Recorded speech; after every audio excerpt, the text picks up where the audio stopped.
제가 참 물정을 몰랐던 게 저는 마음만 먹으면 뭐 오늘이라도 당장에 이 택시 운전을 할 수 있는 건 줄 알았습니다. 내가 이제 안식을 하면서 이제 택시 운전을 하면서 또 이 성도들의 애환을 좀 이제 경험해야 되겠다 그렇게 생각을 했는데요. 이 막상 제가 알아보니까 그게 아니에요. 이 택시 운전을 하려면은 뭐 밟아야 되는 거쳐야 되는 절차가 얼마나 다양하고 복잡한지, 우선 그 택시 운전 면허 자격증이 없으면 안 된다는 거예요. 근데 그 생각을 왜 못했는지 모르겠습니다. 이 택시 면허 자격증을 따는데도 아무나 또 시험 볼 수 있는 권한이 있는 게 아니고 운전 적성 정밀 검사를 통과한 사람만이 택시 면허 자격증을 시험을 치를 수 있다는 겁니다. 그래서 제가 이제 안식월이 되자마자 그 수원에 있더라고요. 운전 적성 정밀 검사 시험. 이게 한 3시간에서 3시간 반짜리 시험이에요. 뭐 인성 검사부터 이제 순발력 뭐 이런 여러 가지를 이제 다 검사를 하는데요. 아침에 이제 또 그 수원의 그 시험장에 그 주차가 어렵다 그래서 이제 지하철을 타고 갔습니다. 수원역에 내려서 이제 그 가까이에 있는데요. 한 아침 7시 반쯤에 이제 집에서 출발을 해가지고 한 8시 한 3, 40분쯤에 이제 수원역에 내려서 목적지로 가고 있는데 약간 이제 커브길인데 깜짝 놀랐습니다. 막 저 반대편에서 사람들이 막 다다다다다다 하면서 막 꽉 몰려오는데요. 순간적으로 정말 놀랐습니다. 처음 겪어보는 일이라서 이게 무슨 재난 영화 찍는 것 같이 그렇게 막 확 몰려와서 그 나중에 알고 보니까 그때가 이제 8시 한 40분 50분 그 어간이니까 이제 요 지하철 기차를 놓치면 이제 회사 지각하니까 그거 이제 기차 타려고 막 체면이고 뭐고 없습니다. 그 뾰족 굳으시는 젊은 아가씨부터 막 뛰어오는데요. 이제 그거를 보면서 저는 이제 교회 출근할 때 이제 걸어 다니거나 뭐 지하철을 안 타니까 그런 걸 처음 봤거든요. 야, 사람들이 아침부터 진짜 열심히 사는구나. 그게 제가 처음으로 느낀 그 느낌이었습니다. 그렇게 하고는 이제 그 적성검사 시험장에 들어가 가지고 보니까 앞에 이제 이 컴퓨터가 있고 또 이제 그 브레이크 밟는 거 이런 거가 있어서 밑에 페달이 있고 그런데요. 이쪽 옆에는 아주 애띤 그 총각이 아주 아들 같은 그 애띤 총각이 이제 시험을 보고 있고 또 이쪽 옆에는 나이가 한 60대 중후반 되는 뭐 할아버지 같은 아저씨예요. 그래서 이제 시험을 보는데 이쪽에 있는 그 60대 중후반 아저씨가 막 계속 혼잣말을 하는 거예요. 와, 이거 진짜 어렵다. 이거 어떡하지? 야, 이 아는 게 하나도 안 보이네. 와, 이거 큰일 났네. 막 계속 혼자로 이렇게 독백을 하는 게 나 이제 집중해야 되는데. 그래서 이제 그렇게 이제 3시간 넘게 이제 시험을 다 보고요. 그렇게 하고 이제 다시 이제 지하철을 타고 집으로 오는데 참 많은 생각이 들더라고요. 이쪽 옆에 앉은 이 총각까지 젊은 청년은 참 기도가 축복을 해주고 싶더라고요. 뭐 트럭을 운전하기 원하는 건지 뭐 택시를 원하는 건지 그건 모르겠지만 그 이 청년이 또 합격하고 잘 되기를 바라고요. 또 이쪽에 앉은 그 아저씨를 생각하니까 너무 걱정이 되는 거예요. 내가 볼 때 이거 떨어졌을 것 같아요. 왜냐하면 본인이 뭐 아는 게 하나도 없다 그러니까. 그리고 또 다 이제 시험 끝나고 나갈 때까지도 막 계속 이제 끙끙 앓으면서 그 시험을 보시니까요. 막 이 제 거를 막 다 드리고 싶은 거예요. 저는 합격했거든요. 제 합격을 그분한테 드리고 싶더라고요. 옆에 계시는 그 아저씨한테. 그러면서 제 마음속에 그날 참 많은 생각을 했습니다. 야, 우리 성도님들이 아침부터 그냥 회사 지각 안 하려고 다다다다다다 뛰는 그런 경쟁으로부터 시작해가지고 그 옆에 그 소리가 지금도 막 애잖아요, 저한테는. 이거 큰일 났네. 이거 하나도 모르겠다. 막 혼잣말로 그 독백하는 이 할아버지 같은 이분은 무슨 사연이 있길래 이 연세에 이제 새삼 택시 면허를 따시려고 적성검사를 보고 계시나, 그런 걸 제가 생각하면서 내가 혹시라도 참 이 삶의 애환을, 성도들의 애환을 잘 모르고 그 뜬구름 잡는 이런 설교를 하는 목사는 아닌가, 그런 심각한 생각이 들더라고요. 그리고는 이제 그 운전 적성 정밀 검사 합격을 했으니까 이제 서류를 해가지고 이제 드디어 운전면허 자격증 이제 시험에 원서를 냈는데요. 이 보니까 이제 이 80문제 중에서 이제 60문제 이상을 맞으면 이제 합격인 거예요. 이제 59개 하면 이제 불합격인 건데, 그래서 이제 그 시험을 다 보고 났더니 이게 또 당일날 바로 이제 결과를 알려준다고 기다리라는 거예요. 그 추운 겨울에 대기실도 없고요. 그 한 40대, 50대 또 젊은 분, 이런 분들이 이제 그 335 그 바깥에 나가서 이제 담배를 피우고 이러는데, 제가 또 그분들을 이렇게 뵈니까 참 저분들은 태어나 어떤 인생의 그 과정을 거쳐 여기까지 왔을까. 그리고 얼굴에 표정이 하나도 없는 거예요. 이제 그냥 그 담배도 피우고 뭐 그냥 그러고 있는 그 사이에서 제가 그분들을 보면서 참 많은 생각을 하게 됐습니다. 그 결과가 좀 궁금하시죠? 이 80문제 중에서 60문제 이상 받으면 합격인데 제가 64점을 받아가지고 겨우 합격을 한 거예요. 참 그 점수로도 다 불러주는데 제가 1번이었거든요.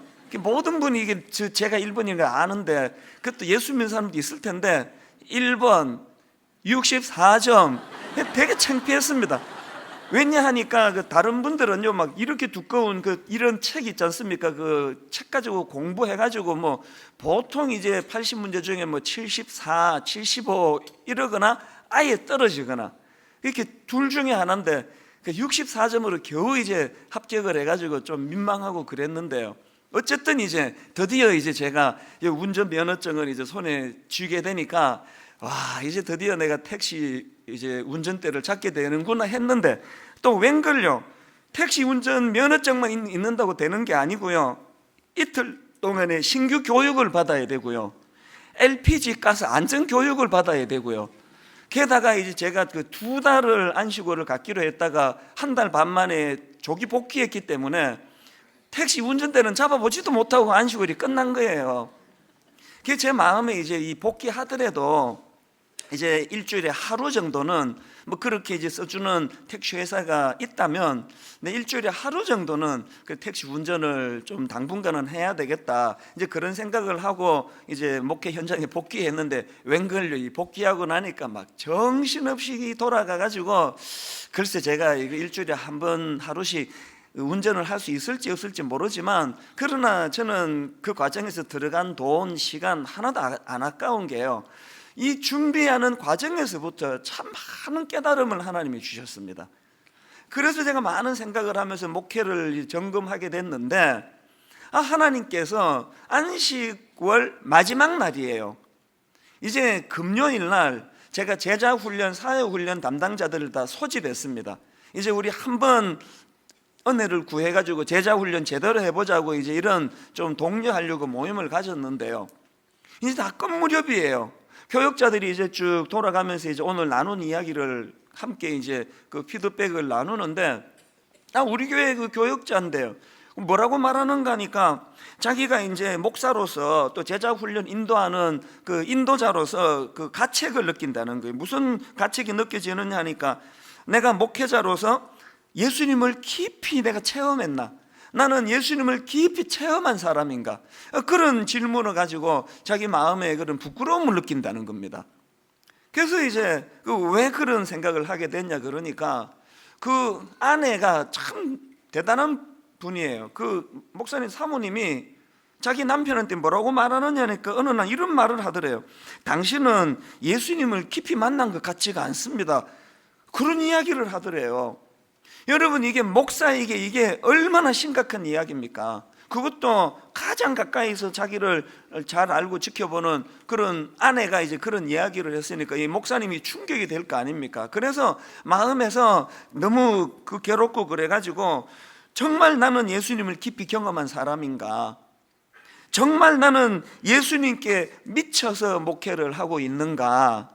그런 질문을 자기 스스로 하게 됐다는 거예요. 그게 이제 안식월 복귀하기 곧 전 금요일인데요. 그리고 이틀 뒤에 이제 제가 설교를 시작한 게 이게 지난주 이야기예요. 지난 주일 예배가 다 끝나고 월요일 날 이제 집에서 있는데 계속 그 부목사님의 그 고백이 자꾸 떠오르는 거예요. 당신은 예수님을 깊이 만난 것 같지가 않아요. 제가 하나님 앞에 왜 안식월 마지막 날에 이 말씀을 하나님께서 이 말씀을 들려주셨나. 제가 한 달 반 안식월을 정리하면서 이 두 기둥 같은 그 택시 면허 따는 과정에서 제가 경험했던 그 깨달음들하고 마지막 날에 그 부목사님을 통해서 들려준 그 깨달음하고를 제가 조합하면서 하나님께서 원하시는 게 이거구나. 하나님께서 제 마음에 주시는 말씀이 뭐냐 하니까요, 네가 이번에 택시 면허 따면서 그 성도들의 삶이 이게 참 이게 어렵구나라는 거 느낀 거 그거 맞다. 성도들 진짜 힘들다.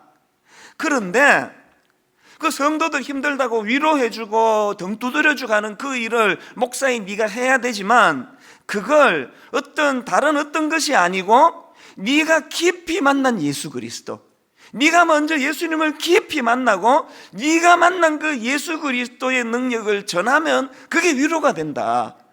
분당 우리 교회는 뭘 이벤트하고 그냥 떡 나눠주고 이래서 위로가 되는 게 아니라 목사인 네가 먼저 깊이 만난 예수 그리스도, 그 만난 예수 그리스도를 성도들에게 전할 때에 성도들이 삶 속에서 크고 작은 어려움과 싸울 수 있는 힘과 능력이 그 복음에서 나온다. 이걸 제 마음에 하나님이 깨우쳐 주시는 것 같았습니다. 제가 이런 맥락으로 보니까 오늘 본문 8장 18절 말씀이 계속 제 마음에 맴도는 겁니다. 생각하건대 현재의 고난은 장차 우리에게 나타날 영광과 비교할 수 없도다. 지금 바울이 이 고난이라고 하는 막연하고 추상적인 개념을 현재라고 하는 구체적인 개념을 앞에다가 도입해가지고요, 현재의 고난이라는 구체적인 표현으로 지금 설명하고 있는 거 아닙니까? 성도들이 겪는 고통이, 고난이 막연한 그런 게 아니고 실제적인, 내가 면허장에서 만나보고 적성검사장에서 만나봤던 그분들처럼 실제적인 삶의 무게를 가지고 살아가고 있다는 거예요. 바로 몇 구절 지나면은 바울이 자기가 겪었던 현재의 고난을 이렇게 표현하지 않습니까? 로마서 8장 35절부터 세 번역으로 보십시오. 누가 우리를 그리스도의 사랑에서 끊을 수 있겠습니까? 그 다음부터 항목을 보십시오. 환난입니까? 공고입니까? 박해입니까? 굶주림입니까? 헐벗음입니까? 위협입니까? 또는 칼입니까? 성경에 기록된 바 우리는 종일 주님을 위하여 죽임을 당합니다. 우리는 도살당한 양과 같이 여김을 받았습니다. 한 것과 같습니다. 여러분 지금 여기서 열거되고 있는 것들이 얼마나 실제적이고 얼마나 구체적인 겁니까? 그리고 한 인간이 감당하기에는 얼마나 무거운 것들이에요. 많은 학자들이 이 본문 로마서 8장 18절을 해석하면서 여기 나오는 현재의 고난은 예수님 때문에 겪는 핍박을 의미하기도 하지만 더 포괄적으로 이 땅을 살아가는 모든 그리스도인들이 겪는 삶 속에서의 아픔과 애환, 이것들이 다 포함되는 표현이라는 거예요. 한번 생각을 해 보십시오. 실제적으로 지금 우리가 겪어야 되는 고난은 이렇게 구체적이고 이렇게 버거운 것이라면 이 현재 내게 주어진 이 고난과 맞서는 복음은 어떤 것이어야 되겠습니까? 막연하고 두루뭉술하고 추상적인 것으로는 안 된다는 거예요. 내가 믿는 하나님의 능력, 내가 알고 있는 예수 그리스도의 이름의 능력, 복음이 가지고 있는 실제적이고 구체적인 능력, 이 구체적인 능력으로 대응해야 이 구체적으로 내게 찾아오는 고난과 맞설 수 있다는 거예요. 제가 참 반성한 게 설교도 혹시 이런 거 아닌가? 우리 성도님들도 예수님을 막연하게 추상적으로 믿는 거 아닌가? 현재의 고난을 이길 수 있는 복음이 주는 현재의 소망, 현재의 능력, 이걸 우리가 하나님 앞에 구해야 되겠다.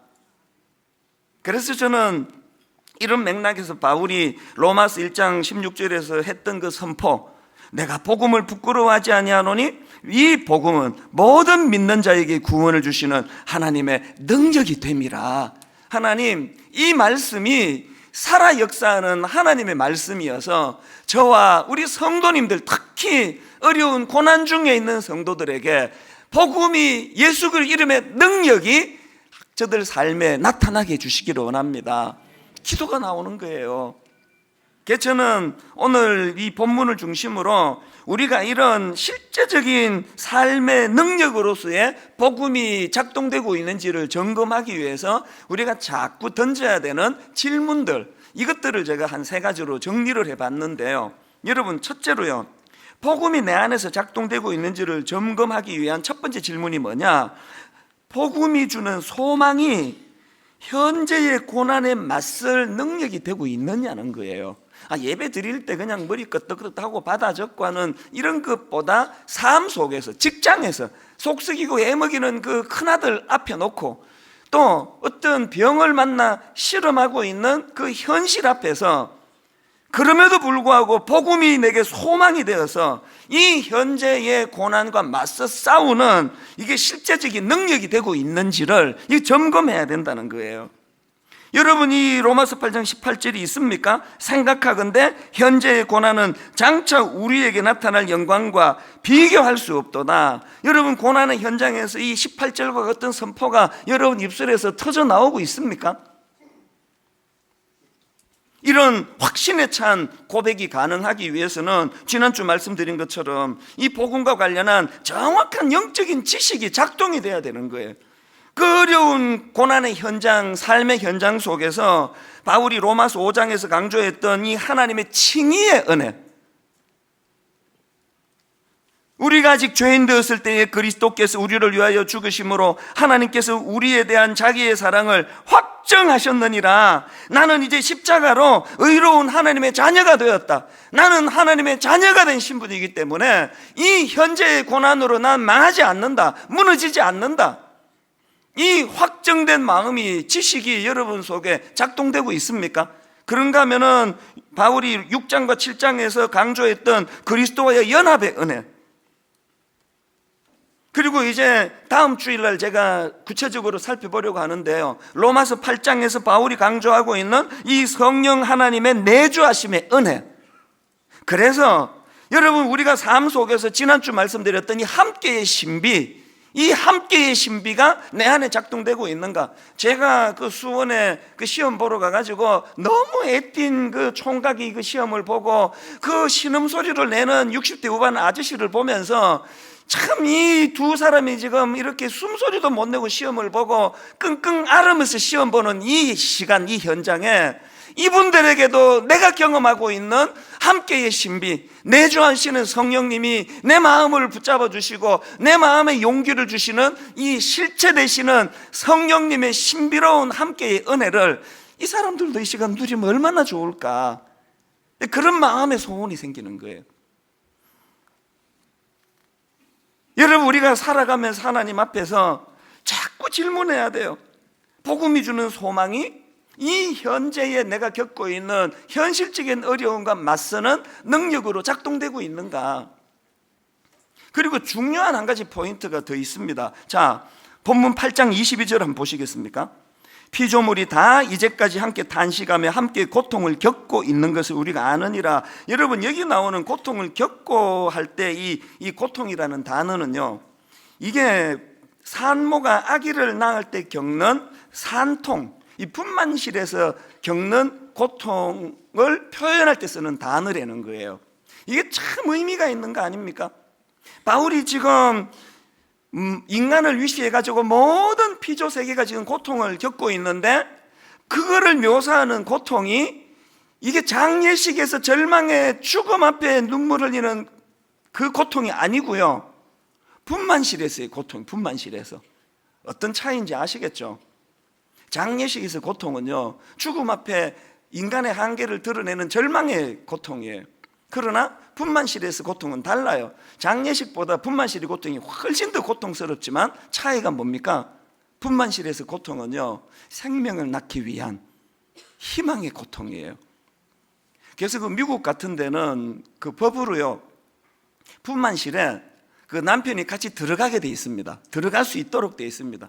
그래서 그냥 미국 남자들은 애 낳을 때 죽는데요. 막 과격한 부인들은 막 남편 머리 쥐어 뜯고 막 아파 죽을 것 같으니까 산통이 너무 힘드니까 막 머리 쥐어 뜯으면서 나쁜 놈아 니 때문이야 니 때문이야 그러면서 막 그 머리를 쥐어 뜯는 데는데 그 분만실에 못 들어가게 하는 대한민국 법을 난 너무 사랑합니다. 근데 이 머리숱이 이렇게 남아있는 거 아닙니까? 막 그렇게 그냥 괴로운 게 그게 산통이래. 산통. 오죽 괴로우면 그 남편 머리를 쥐어 뜯겠냐고요. 저희 집사람도 이제 큰애를 낳고요. 이제 제가 이게 참 눈치가 없어요. 그 애 금방 낳고 막 얼굴 퉁퉁 붓고 이제 지금 이제 그 몸 풀고 있는 산모한테 제가 그 둘째는 언제 낳을 거야? 그랬다가 맞아 죽는 줄 알았습니다. 진짜 화내더라고요. 이걸 보고도 그런 소리가 나오느냐고. 한 번만 더 이런 이야기하면 내가 가만 안 있을 거라고 막 너무 화를 내가지고요. 둘째 낳자는 소리는 제가 입도 뻥끗 못했습니다. 근데 시간 좀 지나니까 자기가 알아서 둘째, 또 가만히 있었는데 자기가 알아서 셋째. 그 바보 아닙니까? 그렇게 아파 죽을 것 같아가지고 둘째기 꺼내만 돼도 분통을 터뜨리던 사람이 왜 자진해서 둘째의 그 산통을 자원해서 고통을 겪느냐고요. 그 바보 아닙니다. 그 당연한 거예요.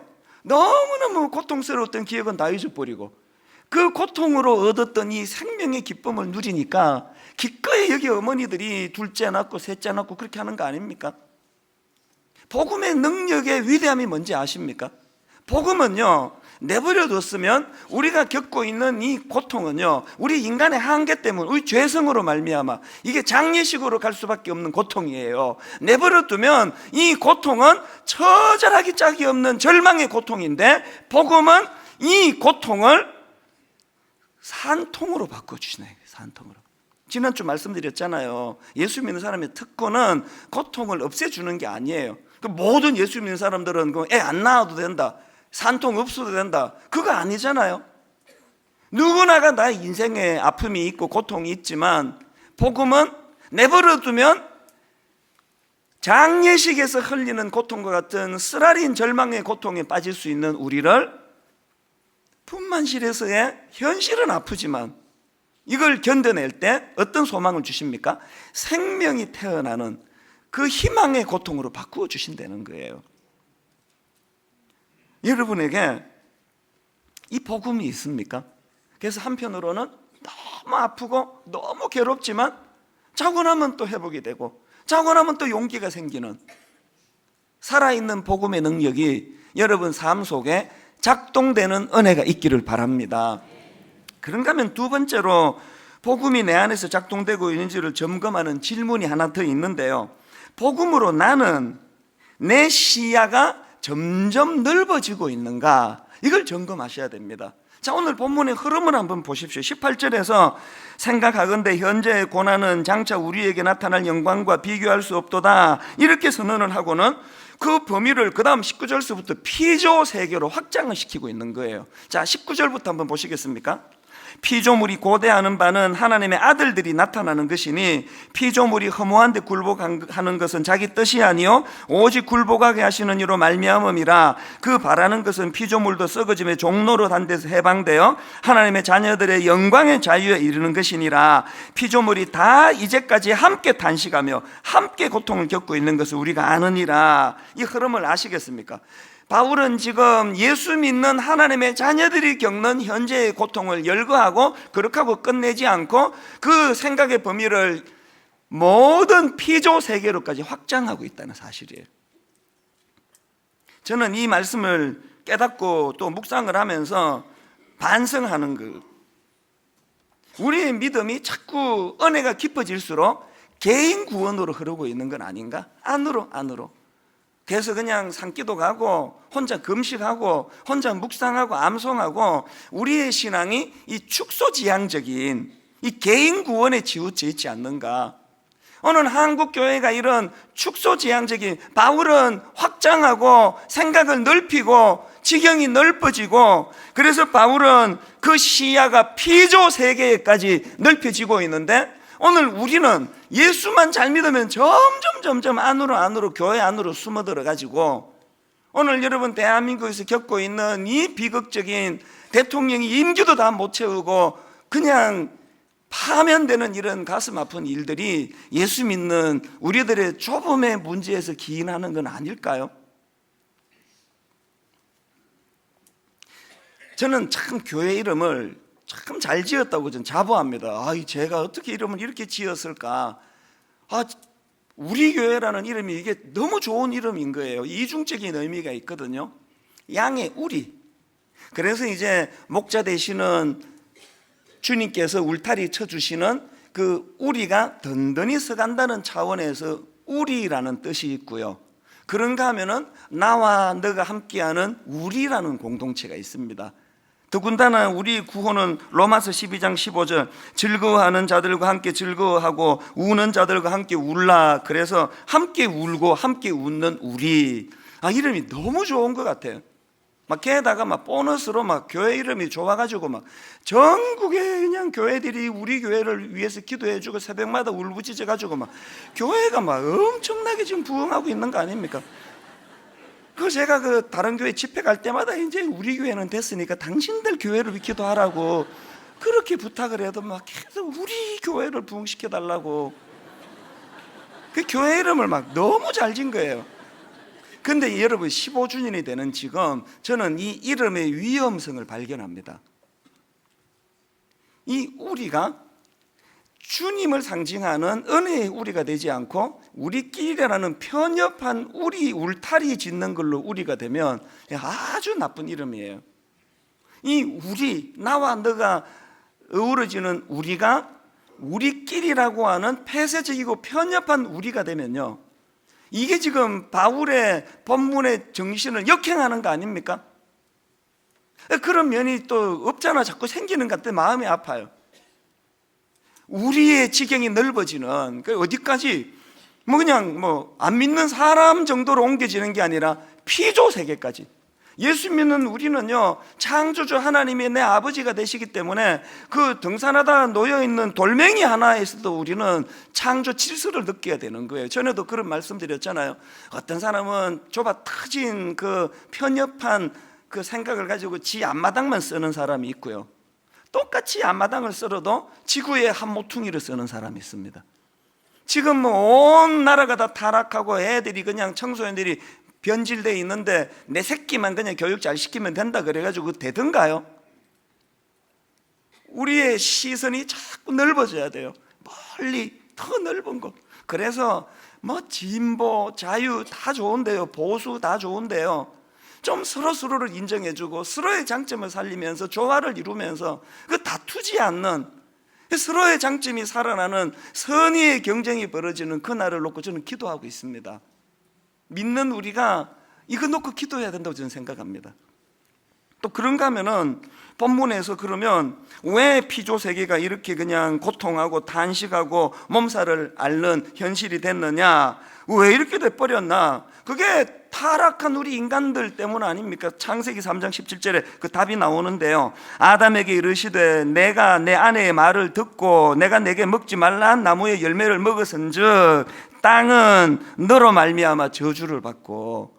피조 세계가 이렇게 신음하는 모든 건 다 예수 믿는 우리들의 타락이라는, 우리들의 타락. 지금 지구 온난화, 저는 유럽을 가보고 미국 동부, 미국 서부, 또 그 동남아시아 다니면은요, 이 큰일 났다 싶어요. 어느 지역에서도 공통적으로 나오는 이야기가, 똑같은 이야기가, 기온이 지금 이상하게 돼간다는 거예요. 시카고 같은 데는요, 83년도 제가 이민 갔을 때는 체감 온도가 영하 40도, 50도, 눈 한 번 오면은 무릎까지 오고 그랬는데 지금 시카고 겨울이 따뜻해가지고요, 눈도 안 오고 그래서 다들 그게 너무 불안한 거예요, 지금. 여러분, 그 몇 년 전에 그 방영된 북극의 눈물이라는 다큐멘터리 그거 보셨습니까? 북극 곰들이요, 이제 계절이 바뀌면은 먹이를 찾아가지고 이동을 해야 되는데 북극곰은 어떻게 이동합니까? 그 얼어붙은 그 얼음 덩어리를 타고 이동을 하는데, 지금 문제가 뭐냐? 지구 온난화로 북극의 얼음들이 무서운 속도로 녹고 있어가지고요, 북극 곰이 이동할 통로가 다 막혀버린다는 거예요. 그래서 짝짓기도 해야 되고 먹이도 구해야 되고 하는데, 이 지금 어느 정도 그 북극이 지금 얼음이 녹고 있는가 하니까 지난 33년 동안에 북극의 얼음의 절반이 녹았답니다. 우리나라 아니요, 그 한반도 면적의 18배에 달하는 크기가 녹아버렸다는 거예요. 그래서 북극 곰들이 죽어가고 있다는 그 얘기예요. 저는 우리 자식 혹은 우리 자식의 자식들은 이 세상에 어떻게 살지? 여러분, 복음으로 구원받고 복음의 감격을 회복한 사람은 실천이 그렇게 막연하고 두루뭉실하지 않아요. 오늘 은혜 받으셨습니까? 세제 아끼시는 게 세제. 그러면 내 돈 주고 내가 사는데 뭐, 그거 아니고 어떻게 해서든 우리가 이 지구 온난화를 막기 위해서, 또 이 신음하는 지구를 보호하기 위해서 환경에 관심을 가지고, 또 무엇보다도 믿는 우리가 각성을 하고 창조 질서를 되찾을 수 있도록. 그런가 하면 마지막 세 번째로 복음이 내 안에서 작동하고 있는지를 점검하는 질문이 하나 더 있는데요, 이런 질문을 드려야 됩니다. 나에게는 하나님의 자녀로서의 탄식이 있는가? 탄식이.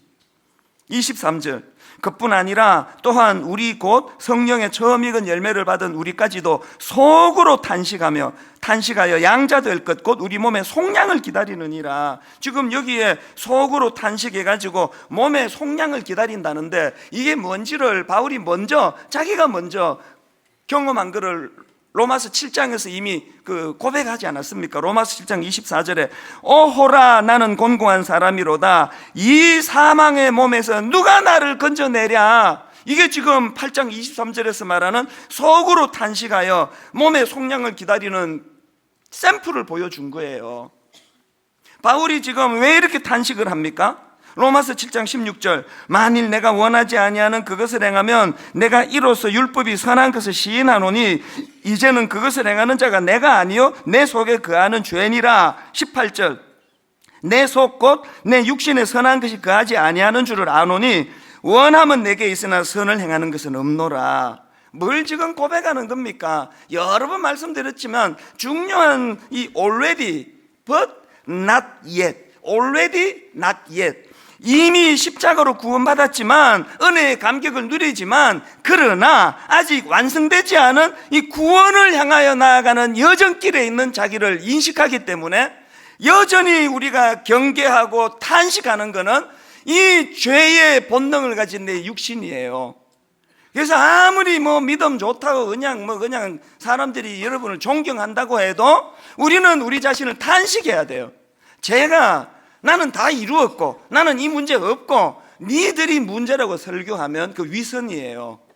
저는 설교하고 나면 나 자신에게 늘 절망하는 사람이에요. 설교자가 어떻게 이것밖에 안 되나? 바울도 탄식을 하는데, 바울도.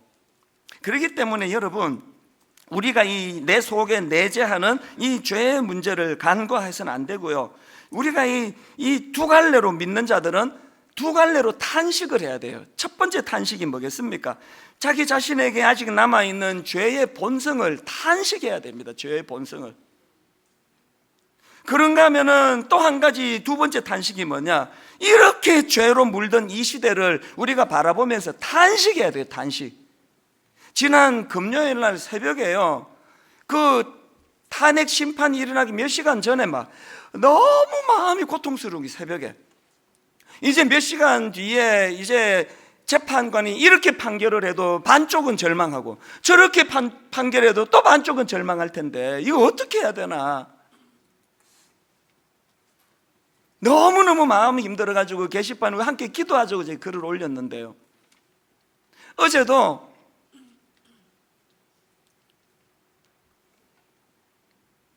마음에서 탄식이 나오는 게,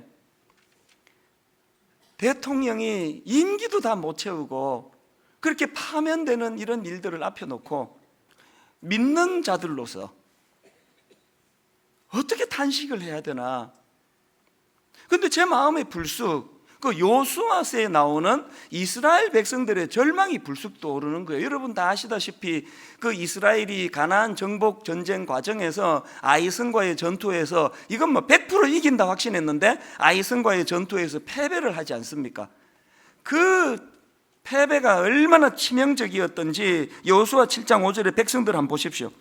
아이 사람이 그들을 36명쯤 쳐 죽이고 성문 앞에서부터 스바림까지 쫓아가 내려가는 비탈에서 쳤으므로 백성의 마음이 녹아 물같이 된지라. 이 슬픔을, 절망을 이해하시겠습니까? 여러분, 뭐에 실패해가지고 마음이 녹아서 물같이 돼본 경험이 있습니까?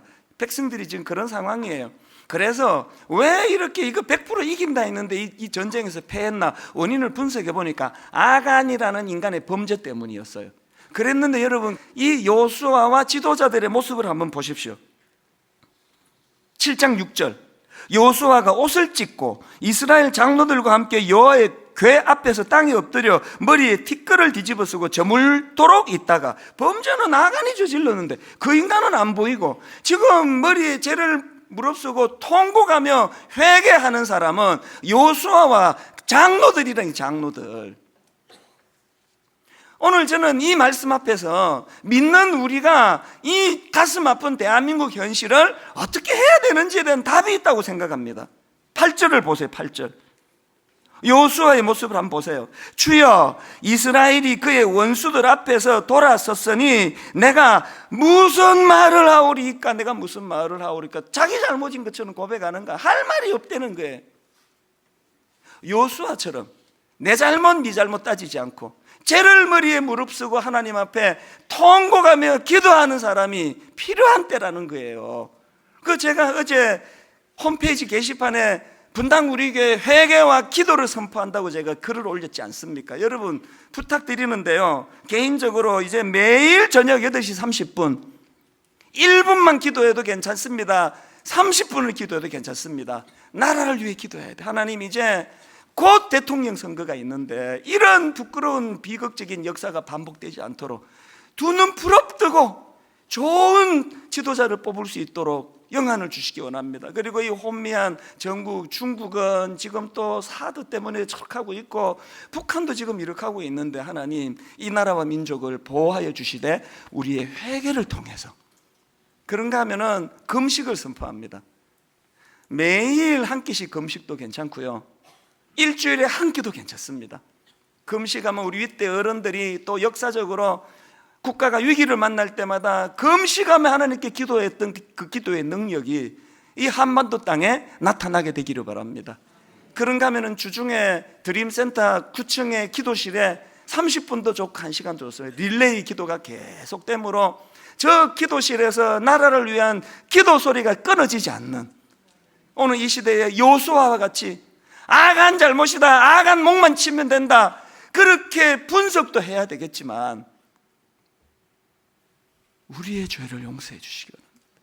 오늘 믿는 자들의 탄식, 믿는 자들의 이 죄성으로 인한 이 가슴 아픈 현실을 주님 앞에 눈물로 토로하는 저와 여러분 되시기를 바랍니다. 결론을 맺으면서요, 최근에 나온 신간입니다. 그들도 우리처럼 괴로워했다.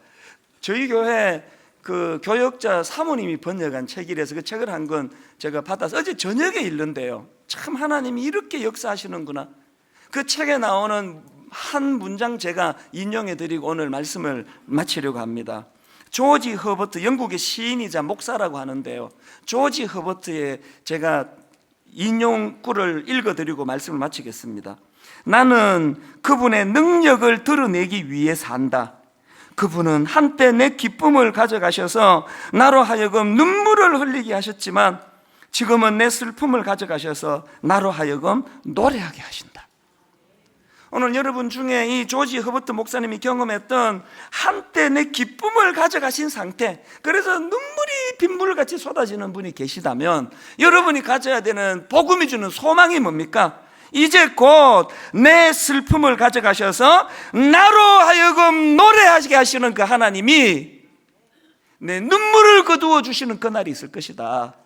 조국 대한민국을 놓고 기도할 때 현실은 수치스럽고 비참하게 짝이 없는 현실이지만 하나님, 오늘의 이 부끄러운 이 현실이 이제 이 나라가 시스템으로 움직여지고 이 나라가 누구 어느 선진국 앞에서도 부끄럽지 않은 하나님이 역사가 발전하는 그런 계기가 될 수 있도록 이 소망을 가지고 우리가 나라를 위해 기도하기를 원합니다. 오늘 결론을 저는 이 찬양으로 맺기 원합니다. 이 모든 설교 말씀이 구현되기 위해서는 그 이름 비길 데가 어디 있나? 잴 수도 없고 셀 수도 없는 주 예수 이름 내가 생각할 때 내 마음속에 기쁨 넘치네. 그래서 결론은 우리의 소망 구원 되시는 주, 그 이름 비길 때 어디 있나? 우리 가사를 생각하시면서 오늘 또 설교 말씀을 기억하시면서 함께 이렇게 찬양합니다. 그 이름 비길 때가 어디 있나? 잴 수도 없고 셀 수도 없는 귀하신 이름, 놀라우신 이름, 참되신 이름 우리 주 예수. 여러분, 예수 그리스도 그 이름의 능력, 주 예수 이름 내가 생각할 때 내 마음속에 기쁨 넘치네. 우리의 소망 구원 되시는 주, 그 이름 비길 때 어디 있나?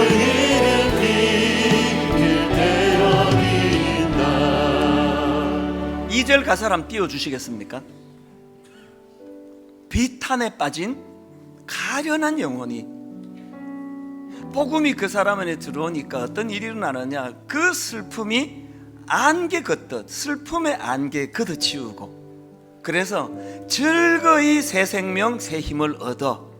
결론, 쓰라린 상처 아물었도다. 과거의 쓰라린 상처가 아물어지고, 그 다음에 주 예수 이름 내가 생각할 때 내 마음속에 기쁨 넘치네. 우리의 소망. 아까 그 단어 말씀해 드리지 않았습니까?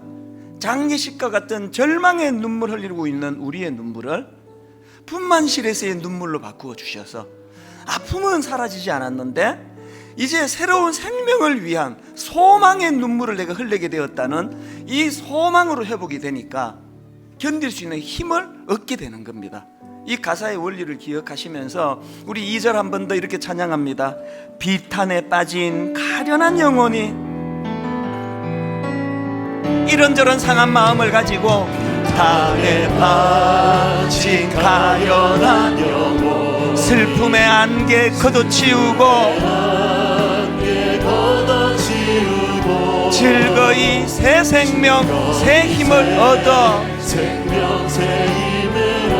쓰라린 상처 아물었도다.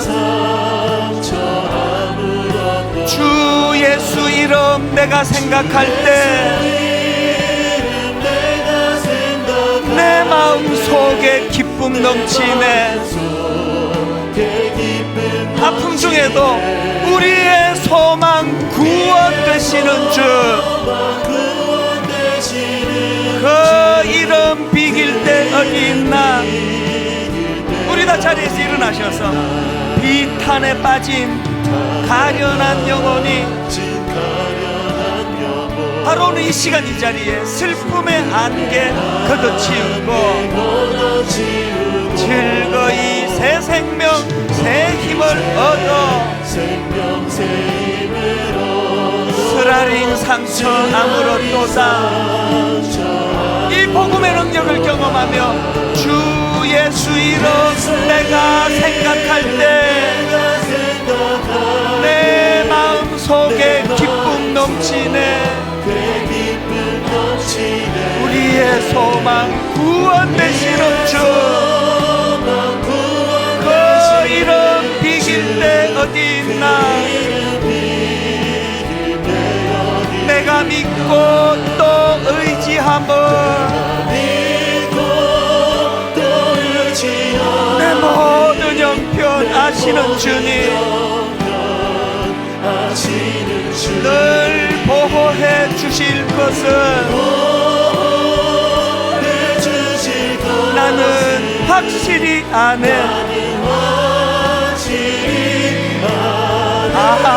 하나님의 은혜로 이 쓸데없는 자, 구원의 감격을 가지고 왜 구속하여 주는지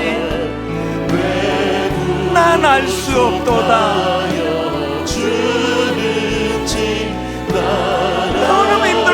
답답한 현실이지만 복음의 소망을 가지고 내가 믿고 또 의지함을 내 모든 형편 아시는 주님 늘 보호해 주실 것을 나는 확실히 아네.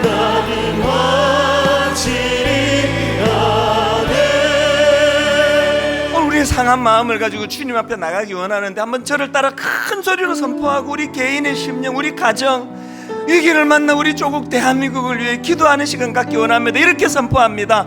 주여 은혜를 주옵소서. 주여 은혜를 주옵소서. 주여 은혜를 주옵소서. 주여 은혜를 주옵소서. 주여 은혜를 주옵소서.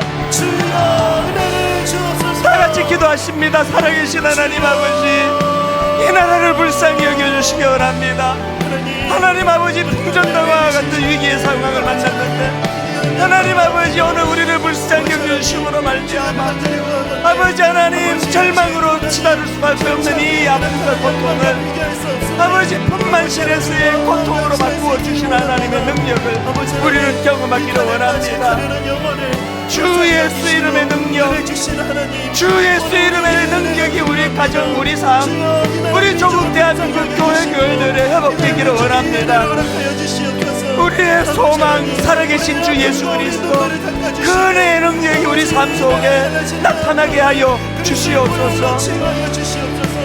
아버지 하나님, 이렇게 역사하신 주의 은혜를 구합니다.